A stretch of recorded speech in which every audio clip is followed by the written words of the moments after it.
Olá a todos, estamos aqui diretamente dos estúdios da Double Age. Muito feliz, né, desses 3 anos, poder estar uma entrevista, um bate-papo, né, ela que nos atendeu diretamente da Flórida, veio aqui para dar um curso para a gente, né, para ministrar um curso sobre fisiologia do exercício, e agora 18 e 19 também vai estar conosco de novo para falar sobre fisiologia do exercício e grupos especiais. A doutora Ivani Manzo, eu já vou apresentá-la, mas antes de mais nada, eu queria agradecer a sua vinda, o seu tempo, na verdade, né, seu precioso tempo, de estar conosco essa semana e ter nos atendido. Bom, eu que agradeço, porque é uma oportunidade ímpar estar aqui com você sabe disso, com a Double Age e com todo mundo que está assistindo esse vídeo. É um prazer falar com todos vocês. Vamos lá que tem bastante assunto hoje. Então, olha lá. Doutorado em Farmacologia pela Universidade Federal de São Paulo, experiência na área de Fisiologia, com ênfase em Fisiologia do Exercício, atuando nos seguintes temas: metabolismo, exercício, obesidade, treinamento e gestação. Trabalha com assessoria e coach para distúrbios alimentares e obesidade. Então, a doutora vai falar um pouquinho com a gente sobre essa trajetória, sobre fisiologia do exercício, sobre novos projetos, novos produtos que ela vem lançando lá fora, mas que atende muito bem a galera aqui do Brasil. E, novamente, eu queria externar essa questão do ser humano mais humano, né, que é a doutora, e por ter também me ajudado lá atrás, eu não me canso de falar isso, porque esse universo, ele vem, né, e na época eu tinha muita dificuldade, né, de ter vindo para São Paulo, de estar saindo de Santos, de estar saindo do meu aconchego ali, né, de ter tido a coragem de falar, olha, agora vai. E ela foi uma das pessoas que realmente me ajudou a montar as coisinhas aqui em São Paulo, a me inspirar, na verdade, a estudar mais. Na época ela já era doutora, eu estava ainda fazendo mestrado, quando a gente se conheceu em 2002, 2003, acho que 2003 que eu entrei, né, na universidade aqui em São Paulo. Então eu queria deixar aqui também esse relato de que, legal, né, o doutorado, experiência, mas é um ser humano mais humano e eu estou muito feliz por estar te entrevistando e tendo esse bate-papo com você aqui em São Paulo, Brasil. Muito obrigada. Vamos lá. Vamos. O que a galera quer saber, e nós também, né? Eu penso na tríade fisiologia, anatomia e cinesiologia. Eu não vejo um professor hoje de educação física sem ter essas 3 disciplinas, para ele poder dar aula do que for. Eu venho discutindo isso nos meus cursos. Então, fisiologia do exercício é importante? Bom, eu costumo dizer que as pessoas que não têm um conhecimento da base do funcionamento do corpo humano, fisiologia estuda o funcionamento do corpo humano. Eu costumo dizer que as pessoas que não têm essa base, elas usam o que os outros produzem, né? Então, vamos falar de um personal trainer, né? O personal trainer que não tem um bom conhecimento de fisiologia do exercício, ele não vai aplicar para o aluno ou resolver o problema do aluno. Ele vai pegar alguma coisa que já foi feita, uma receitinha que já foi feita e vai usar. Receita de bolo. Receita de bolo. Ele não sabe inovar e ele não sabe adequar o exercício ao que a pessoa precisa. Então, eu entendendo, né, sobre os sistemas energéticos, eu entendendo, exato, eu não viro um praticante de uma receita de bolo, ou seja, eu sei sair de situações problemas. Exatamente, você sabe resolver o problema da pessoa, porque o próprio nome personal trainer quer dizer que você é o treinador daquela pessoa. Então você tem que entender o que está acontecendo com aquela pessoa, pegar os seus conhecimentos de fisiologia do exercício para montar o treino que resolva aquela pessoa. Então, o problema daquela pessoa. Então, eu posso até dar um exemplo clássico que a gente discutiu muito nesse fim de semana no curso. Se for feita uma pergunta de uma maneira seca, né? Qual o melhor exercício para perda de gordura? Só essa pergunta. Exercício de alta intensidade intervalado, que é o famoso HIIT, que todo mundo fala. Mas quem consegue fazer esse exercício? Quem consegue fazer esse exercício não é quem precisa perder peso. porque é um exercício de intensidade tão alta que uma pessoa que está com excesso de peso vai se lesionar e não vai conseguir fazer o protocolo adequado. Não vai voltar mais para a tua aula. Exatamente. Então, se você não tiver conhecimento de fisiologia para saber até que intensidade de exercício eu posso trabalhar com essa pessoa, quanto tempo eu posso trabalhar com essa pessoa no exercício, o que eu posso fazer e ainda reconhecer as melhoras que essa pessoa venha a ter, você vai aplicar um protocolo feito num laboratório, numa universidade dos Estados Unidos, para um grupo de 15 pessoas que não é o teu cliente. E muito cuidado com isso. Exatamente. Então, a fisiologia do exercício, ela traz conhecimento de todo o funcionamento do corpo humano inteiro nos diversos tipos de exercício. Então, você sabendo o que o exercício vai promover de alteração no corpo do seu cliente, você sabe adequar qual exercício você deve aplicar para essa pessoa. Carga, protocolo, individualização, mudança de protocolo, inovar. Por que eu tenho que fazer exatamente sempre a mesma coisa? Exemplo, por que eu faço 3 séries de 15? Por que eu não faço 3 séries de 17? É sempre uma coisa assim, não, todo mundo está fazendo 3 de 15, então eu vou fazer 3 de 15. É a moda. Por que eu não posso fazer 4 de 8? Qual seria a diferença entre fazer 4 séries de 8 repetições ou 3 séries de 15 repetições? O professor tem que saber. O professor tem que saber. Eu estou aqui lembrando de uma situação, você está falando, eu fui apresentá-la nesse último curso aqui no Brasil. E eu levei o currículo Lattes da professora, né, da doutora Ivani.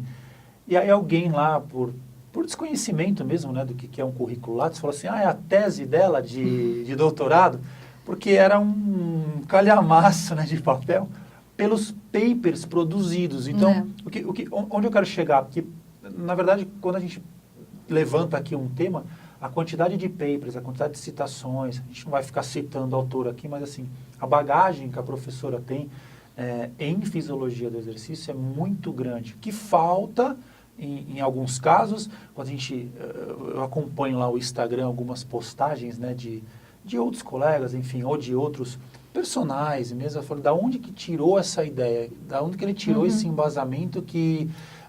por exemplo, o exercício no frio gasta mais energia, e aí o cara dá lá o veredito dele, mas sem embasamento teórico nenhum. Né? Então, isso que você está falando é muito sério, e as pessoas, acho que por terem vários seguidores, ou porque colocam lá vídeos ou fotos do trabalho, já se empoderam e acham que sabem tudo de fisiologia. Eu acho que nesse assunto, nesse aspecto, Caio, tem 3 coisas importantes para a gente falar. E... sempre usando sinceridade, eu acho que nós, professores universitários, ou ex-professores universitários, temos... vai ser sempre. Sempre. Mas a gente precisa analisar muito o que a gente fala para os nossos alunos a respeito de trabalhos científicos. Quando a gente pede um trabalho na universidade, a gente pede que o aluno traga como fonte de consulta trabalhos científicos. E a gente acaba induzindo o nosso aluno a entender que trabalho científico é o que há de melhor para ser lido no momento de estudar alguma coisa. Só que não, né? Como eu falei mesmo no sábado, você aprende nos livros, você se atualiza nos trabalhos científicos. Você não vai estudar nos papers, você vai estudar nos livros. Nos clássicos. Nos clássicos, porque o que é um livro? É aquilo que já está consolidado, é aquilo que já está comprovado, é aquilo que já é. Um paper, um trabalho científico, ele traz os resultados de uma hipótese que foi testada num grupo pequeno. Então, o máximo que você pode concluir se um exercício gasta ou mais ou energia ou não feito no frio ou feito no calor, se o paper trouxe esse estudo, é que naquele grupo não gastou. Ou que naquele grupo gastou. Mas eu não posso sair dizendo que todo mundo que faz generalizando exercício... a população. Exatamente. Os sujeitos. É que eu vejo isso muito na internet hoje, ou seja, olha, agora... Saiu um trabalho falando isso, pronto, virou lei. Né? Não. Isso eu acho que é um grande equívoco dos próprios professores universitários que vêm colocando isso na mente das pessoas. Né? Que vem colocando na mente dos alunos, dos jovens, que só o que está escrito em paper tem valor e aquilo que está escrito num baita livro, bom demais, não ficou ultrapassado. Ficou ultrapassado. Eu já ouvi assim, professor, mas você vai citar Schmidt, 1980? Falei, cara, mas é um clássico da teoria de comportamento motor, né? Não escreveram nada. Não, mas como não escreveram nada? Não escreveram nada. Fizeram artigos a respeito dessa teoria, mas não tem nada de novo. Ah, tá, então eu vou ler. Né? Enfim, muito bem citado pela professora. Fisiologia do exercício para grupos especiais. Como que você divide isso? Qual que é a relevância disso? Logicamente, eu entendo a relevância de você tratar indivíduo por indivíduo. E no último curso que você teve aqui, você trouxe umas barrigas. Eu via meninos grávidos fazendo só os exercício. Meninos ficaram grávidos. No meu curso, só os meninos ficam, porque a maioria das mulheres já experimentou a gestação. Então, eu procuro colocar essas barrigas postiças nos homens que nunca experimentaram e não vão experimentar uma gestação, ou nas meninas que nunca ficaram grávidas, né? Para saber o que é fazer o exercício, executar o exercício com a barriga. Tá, porque ele vai prescrever, ele vai entender. Ele vai prescrever, ele vai entender, olha... por exemplo, qual a dificuldade de uma gestante fazer um abdominal, qual a dificuldade de uma gestante levantar do chão.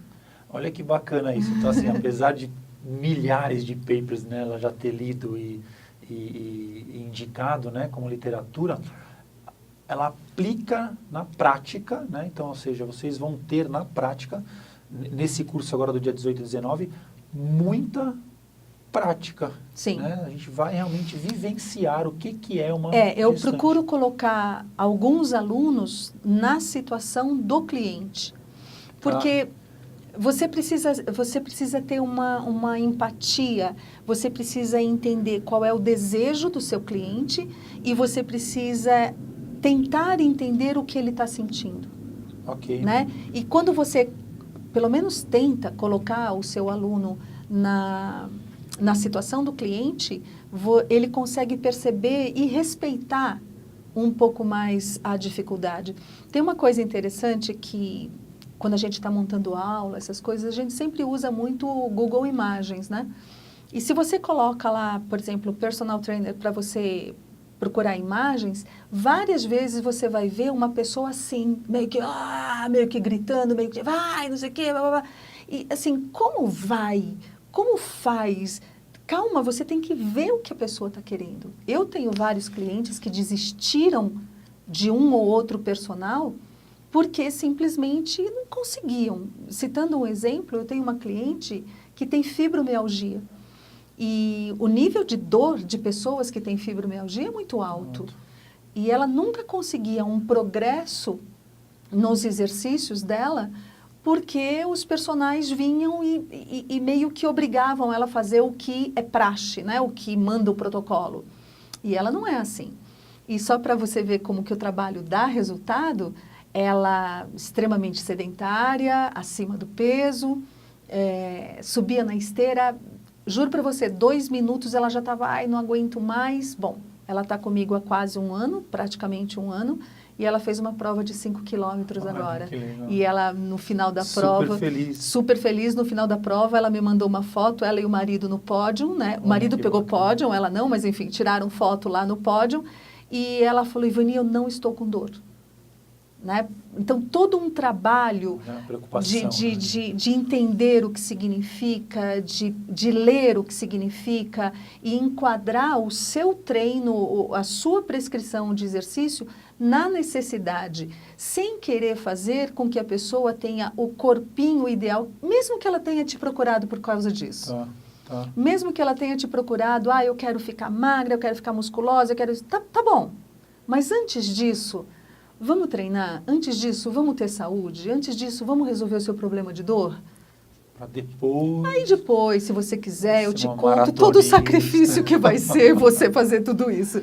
Mas você transmite segurança para a pessoa. Você vai dizendo, olha, tá vendo como deu certo? Olha, tá vendo como isso vale a pena? Passo a passo, vai ganhando, motivando, exatamente. trabalhando. E entendendo o dia que está com dor, Vamos só fazer alongamento hoje? Você está com dor? Vamos fazer uma coisa mais light? Vamos andar? Vamos andar hoje. Hoje vamos andar. Vamos conversar, vamos andar. Então, às vezes o personal tem aquela coisa, eu preciso cumprir macrociclo, microciclo. Tem que ser aquilo. Tem que ser. Não, a gente precisa deixar o nosso cliente satisfeito e a gente precisa fazer com que ele atinja o objetivo no tempo que ele pode fazer, né? Não é, às vezes, o nosso tempo. Nesse curso você fala de grupos especiais, Isso. né? Infância e obesidade. Aí uma curiosidade minha, Estados Unidos, infância, muita criança gordinha, muita criança obesa. Nos Estados Unidos, muitas pessoas obesas. No geral. No geral. No Comem geral. mal, pode-se dizer assim? Comem muita quantidade e muito mal. A gente precisa estabelecer algumas coisas aí. Primeiro, a cultura deles, né? Eles têm uma cultura de um tipo de alimento que não é o melhor possível. Essa é uma coisa. A outra coisa que é existe... o mais rápido possível. Exatamente. Comer o mais rápido. Você precisa se alimentar e eu preciso trabalhar. Trabalho. Trabalho é a única palavra que existe na cabeça deles. Muito trabalho. O americano, ele não almoça. Ele toma um lanche. Justamente por isso que chama lanche. Né? Lanche. E aí, o que acontece? Ele vai realmente comer mais na última refeição do dia. Só que aí ele já está cansado também. Para dormir.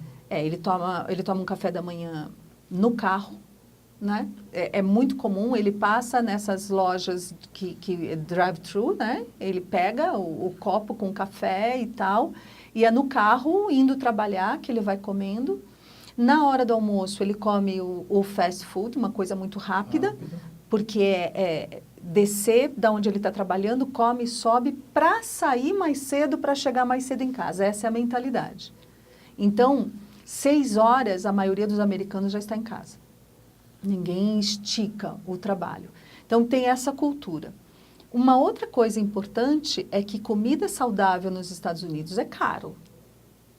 Não é tão caro que nem aqui, mas é caro comparado com comidas não tão saudáveis. Então, para você ter uma ideia, você certamente consegue entrar no supermercado e com $5 jantar.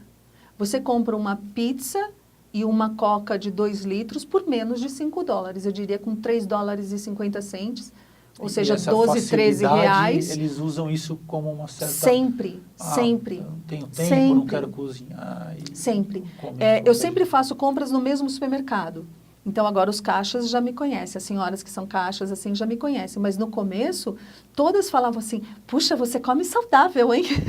Porque é extremamente diferente as minhas compras das compras da maioria dos americanos. Não tenha dúvida disso. Eles passam só produtos industrializados e semi-industrializados e refrigerantes e essas coisas. Sucos prontos, né? Sempre isso. E quando você fala, né, de prescrição para grupos especiais, lá você tem uma plateia, vamos dizer assim, grande, um público grande, porque todos esses alimentos acabam levando eles a cardiopatias, hipertensão, obesidade, diabetes, que são os grupos as doenças respiratórias, levando uma coisa para outra. Sim, o alimento adoece. Todos eles, você pode ter certeza que tem esses resquícios, né, da alimentação. Bom, uma pergunta de aluno nosso, né, da Double Age, você vai fazer o bate-papo lá, você tem que perguntar isso para a doutora. Eu falei, tá bom, eu vou perguntar. Então, olha lá, a parte cardiorrespiratória, a parte aeróbica, acho que ele quis dizer, né, antes ou depois da musculação? Tá. Né? Tem essa dúvida aqui. Em qualquer situação que se pergunte o que eu faço, A, B ou C, C, B ou A, antes de eu responder diretamente, toda prescrição de exercício tem que ser feita em cima do objetivo. Okay. Então, se não houver, por exemplo, essa pergunta feita dessa forma, eu posso dizer simplesmente tanto faz. Numa das imersões, desculpa te cortar. Não, imagina. Você criou uma anamnese para, acho que algum desses grupos especiais tinha uma anamnese específica. Então, através dessa anamnese eu tenho que o meu aluno realmente quer e baseado nisso... E aí é que eu faço. Por exemplo, quando você fala em cardiovascular, você está falando em exercício aeróbio, né? E no exercício aeróbio, o seu objetivo é toda uma ativação de grandes grupos musculares, aumento de frequência cardíaca, aumenta a ventilação. Aí eu preciso saber, eu estou fazendo esse cardiovascular para quê? Então, se eu estiver fazendo um cardiovascular curto, se eu estiver fazendo um cardiovascular, vamos dizer assim, de 10 minutinhos, de 15 minutinhos, isso não vai interferir nada em lugar nenhum. Tá. E se essa musculação que vem depois, vamos supor, desse cardiovascular, tiver como objetivo controlar hipertensão, tanto faz o que eu estiver fazendo antes ou depois, não tem nenhum problema. Agora... Você mapear as variáveis. Exato. Agora, veja só. Vamos supor, o objetivo do meu aluno é hipertrofia de pernas. A pessoa quer hipertrofiar pernas.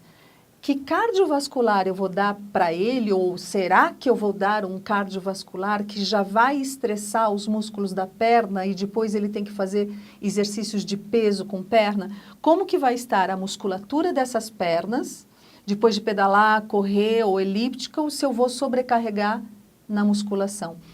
Não existe uma resposta. Sim. Eu só posso responder efetivamente e corretamente a hora que eu souber qual é o objetivo do aluno. Mais um detalhe sobre essa pergunta. Muitos alunos falam assim, não pode fazer o cardiovascular antes porque você vai depletar, ou seja, diminuir a quantidade de glicogênio muscular e o cara não consegue fazer musculação. Mas espera, você vai fazer musculação de membro superior? Então você pode usar as pernas quanto você quiser, que o glicogênio muscular de músculos de membro superior estão intactos. Então, mais uma vez, se eu não souber o que eu vou treinar e qual é o objetivo, a pergunta fica muito solta, muito ampla, por isso que eu estou falando uma série de coisas sobre a mesma pergunta. Sim. Teoricamente, não vai trazer nenhum problema, não causa problema. Pode causar, num treino legal, a perna depois, fico muito cansado, mas aí tudo tem a ver com o aluno que você está atendendo, com o seu cliente. O objetivo dele. E o objetivo do cliente, exatamente. Show. Outra pergunta. Você acredita que o alimento sem carboidrato não engorda e pode ser ingerido sem limites? A única coisa que não engorda é a água, né? Mas a água não engorda, mas também não emagrece. Vamos entender essa diferença, né? Se eu beber água, eu não engordo, mas se eu beber água, eu não emagreço. Né? As pessoas costumam falar, bom, se a água não engorda, então ela emagrece? Não é verdade, tá? Até a alface tem caloria. Bem pouquinha, mas até a alface tem caloria. As pessoas costumam... saiu esse mito, né? Essa coisa do carboidrato. Então, estão amaldiçoando o pobre do carboidrato, sendo que carboidrato é a nossa fonte de energia. Então, é um crime você tirar carboidrato da dieta, né? E só para você ter uma ideia de como isso não tem base, 1 grama de carboidrato tem 4 calorias. 1 grama de proteína tem 4 calorias.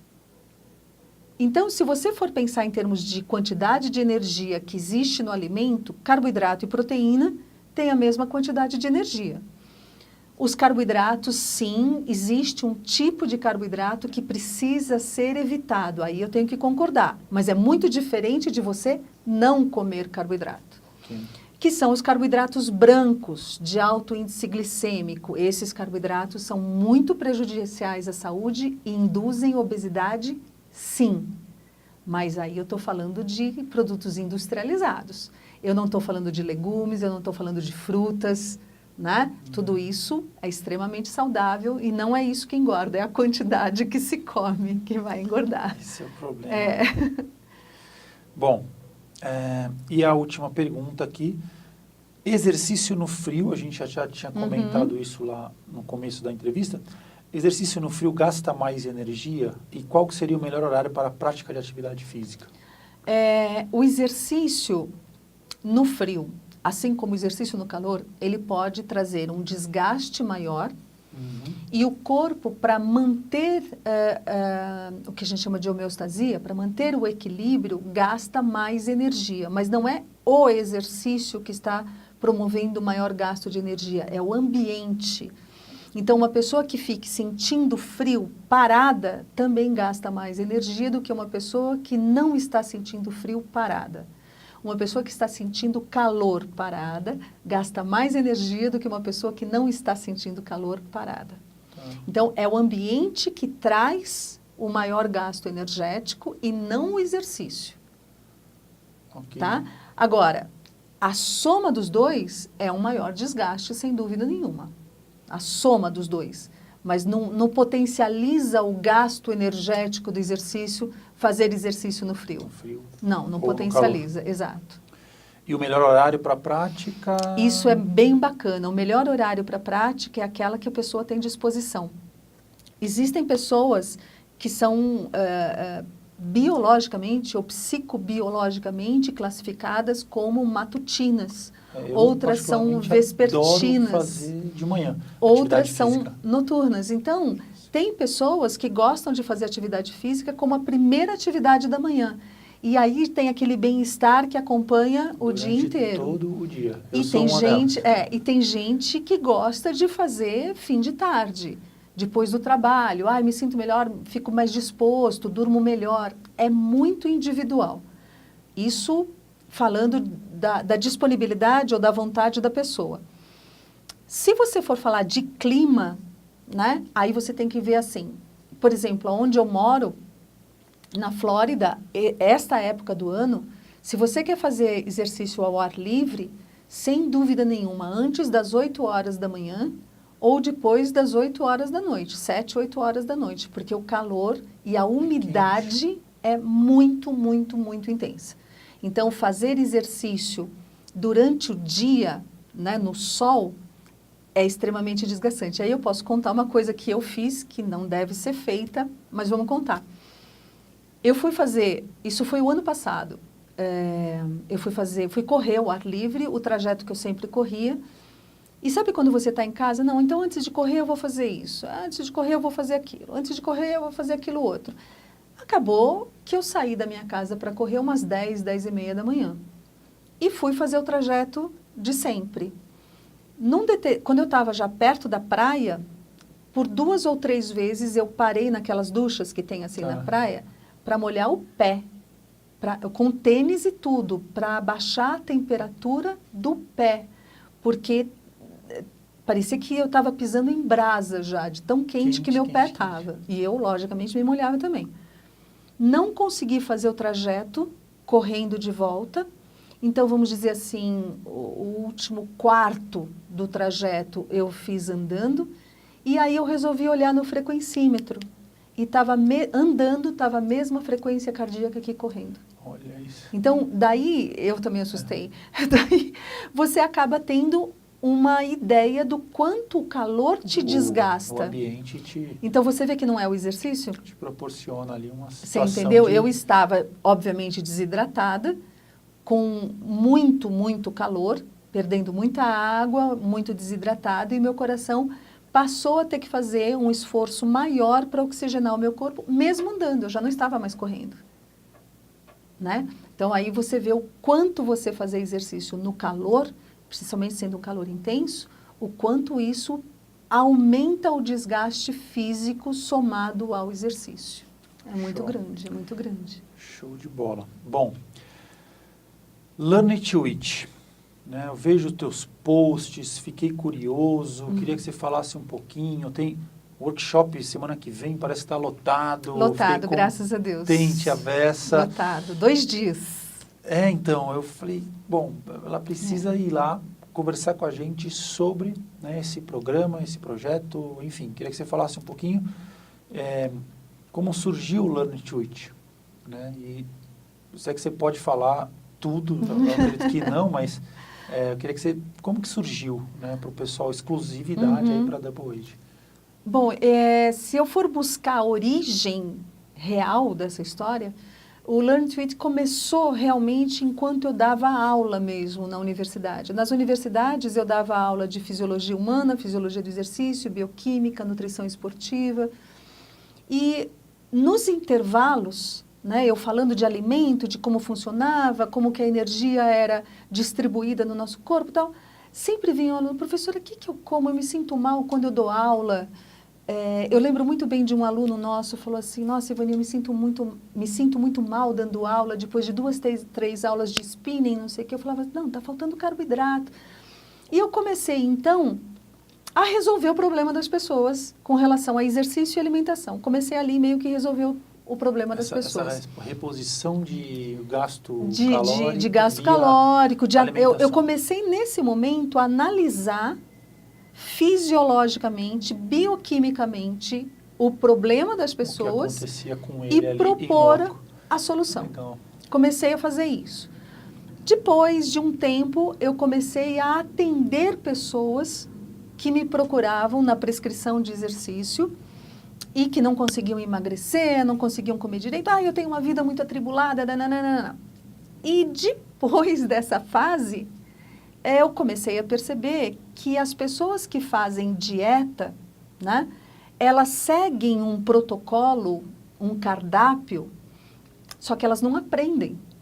Então, de manhã você come isso, na hora do lanche da manhã você come isso, na hora do almoço, aí a pessoa faz. A pessoa vai fazendo e a pessoa vai emagrecendo, mas ela não tem ideia do porquê que está aquele alimento naquele momento, o que está acontecendo. Aí, logicamente, ela vai emagrecer.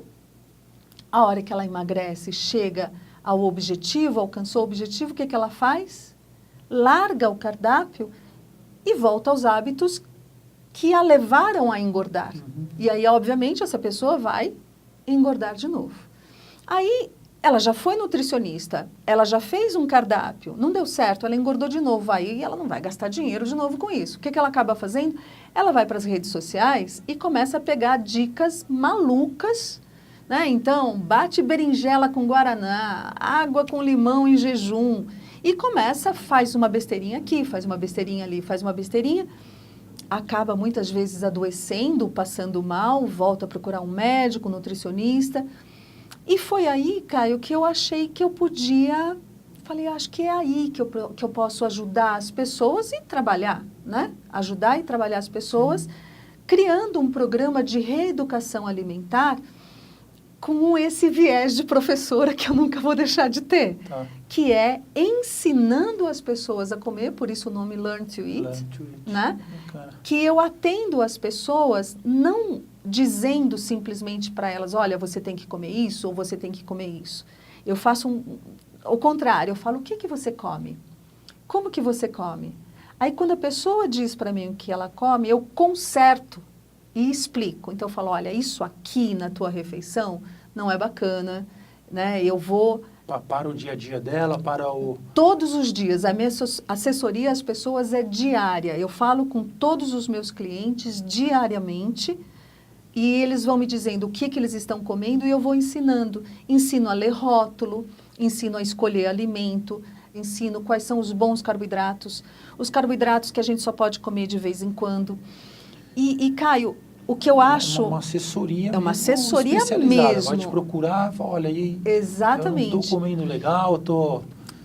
E tem muita gente que chega para mim e fala, não, eu tenho uma boa alimentação, eu sei que eu como direito. A hora que eu começo a ver, eu falo, olha, isso aqui... Mas jura que isso não é bom? Eu vi no Instagram, eu falo, olha, desculpa, te enganaram, isso não é bom. E o mais bacana dessa história toda é que os resultados são fantásticos, né? Os resultados são muito bons. Te mostram o antes e o depois, olha como eu estou. Não, eu tenho essa comparação, eu avalio mensalmente. Eu tenho uma avaliação mensal que eu faço com eles. Então, existem clientes que em 8, 9 meses perderam 15 quilogramas. Já faz 1 ano que não está mais no programa e continua... Não voltou. Não voltou. Então, a coisa bacana disso tudo não existe restrição alimentar. Então, a pessoa não vai mais ter medo de ir numa festa de casamento, porque ela sabe o que ela pode comer, como ela vai comer, quanto ela vai comer, quais são as estratégias para ela aproveitar essa festa E não ficar pensando, ai, será que eu vou engordar comendo isso? Será que eu não vou engordar? No final dessa história toda, a pessoa não precisa de suplementação, ela não precisa consultar médicos, nutricionistas por doença, por N cardápios diferentes, N técnicas diferentes. Então, ela tem uma economia com relação à alimentação, com relação à compra de remédios, às vezes até com relação a terapias, porque ela passa a ter uma relação amigável com o alimento. Tudo isso junto, no final das contas, vai melhorando o estado emocional da pessoa e ela... Qualidade de vida. Esse é o objetivo. E não só pessoas que estão lá nos Estados Unidos. Você consegue atender pessoas aqui no Brasil. Aqui no Brasil também. É importante também a gente falar. Sim, eu atendo online as pessoas que estão no Brasil e eu gostaria de falar o seguinte, com relação ao atendimento online. O atendimento online, ele é proibido pelo Conselho Regional de Nutrição. Eu não sou nutricionista, eu não prescrevo cardápio, eu não indico alimento, eu não indico quantidade. Então, eu não faço o trabalho que o nutricionista faria e reconheço que existem pessoas que precisam do nutricionista. Inclusive, eu indico muitas vezes que a pessoa... vá ao nutricionista, porque precisa de uma dieta específica, né? Então, isso, obviamente, não quero de forma alguma tirar, né, a importância de um nutricionista, de um médico, não é nada disso. E o atendimento online, ele é possível justamente porque eu não tenho essa parte de prescrição, né? Eu não tenho essa parte de prescrição de dieta, nem de remédios, nem nada disso, por isso eu atendo online. E tenho muitos clientes no Brasil e no Brasil inteiro. E se ele quiser entender mais ainda do corpo dele, essa parte fisiológica, concomitante com essas dicas, né, de um coaching de nutricional, né, existe a possibilidade, por exemplo, eu quero entender sobre fisiologia do exercício, o que eu posso, de repente, ou não estar fazendo de exercício, ou esses exercícios que eu estou fazendo estão... no sistema energético XPTO, sei lá, existe essa possibilidade também dele unir aí essa parte de fisiologia e nutrição? Sim. A parte de conhecimento de fisiologia, ela, às vezes, ela é requisitada pelo cliente, e aí, obviamente, que eu explico, mas aí eu vejo se a pessoa quer ou não. Então, eu não fico com muitos detalhes, porque às vezes a pessoa não quer muito isso, né? Quero aprender aqui algumas coisas A parte do exercício, a grande maioria das pessoas chega para mim e faz assim, não, mas eu já me exercito, eu não preciso da assessoria no exercício. Eu falo, ok, né? Mas eu preciso saber o que ela está fazendo para entender o gasto energético dela. E na grande maioria das vezes, quando eu pergunto o que ela está fazendo, ela está fazendo tudo errado. E aí entra assessoria e exercício. Não tem como. Aí entra, é impossível, né? A gente se conhece há bastante tempo. É impossível eu ver uma pessoa fazendo alguma coisa errada, que eu estudo, que eu conheço profundamente e não falar nada. Então, às vezes eu entro em contato com o profissional que a pessoa tem, às vezes é só com ela, só com o cliente mesmo, a gente chega num acordo de exercício que ela vai praticar. Olha, eu acompanho, né, a doutora, a maioria, ela mora nos Estados Unidos, ela tem um Instagram, né, @DRA, né, doutora.ivani_manzo, com 2 Es, né, Z de zorro, Z de zebra, né, 2 Zs, @doutora.ivani_manzo, e até para vocês seguirem, né, são mais de 23 mil pessoas, né, eu vi lá, bem bacana, as postagens, é conteúdo, né, então é muita pesquisa colocada ali todos os dias para vocês estarem seguindo. O programa Learn to Eat vem embasado com pesquisa, ciência, né, e tecnologia, porque ela usa essas ferramentas, né, tecnológicas para estar se aproximando das pessoas. Vale a pena conferir. Dia 18 e 19, a doutora Ivani vai estar conosco, sem ser esse final de semana agora do Dia das Mães, próximo final de semana, para estar falando de fisiologia do exercício e grupos especiais, dentro da certificação em personal trainer e musculação Double Pro, Double Age. Então, eu queria agradecer aqui a presença da professora doutora Ivani Manzo, diretamente da Flórida, para nos atender aqui no Brasil. Mas antes eu queria saber se você precisa falar alguma coisa para a gente. Bom, Mais alguma coisa? Né? eu acho que está na hora da gente falar dos nossos planos futuros, né? Vem aí uma ótima parceria do Learn to Eat com a Double H e a nossa ideia é que esse Learn to Eat se torne uma coisa maior, mais robusta, trazendo cursos, metodologia, tanto para profissionais quanto para a população em geral, não só trazendo mais conhecimento sobre a área, mas essa assessoria para todo mundo. Né? Bacana, quem ganha é a nossa área e essa parceria, né, fica bem robusta com a doutora Ivani, com a Double Age, com os mestres e doutores, né, ligados à Double Age. Acho que a gente tem muita coisa para crescer juntos. Muito obrigado. Gratidão. Eu que agradeço. Obrigada.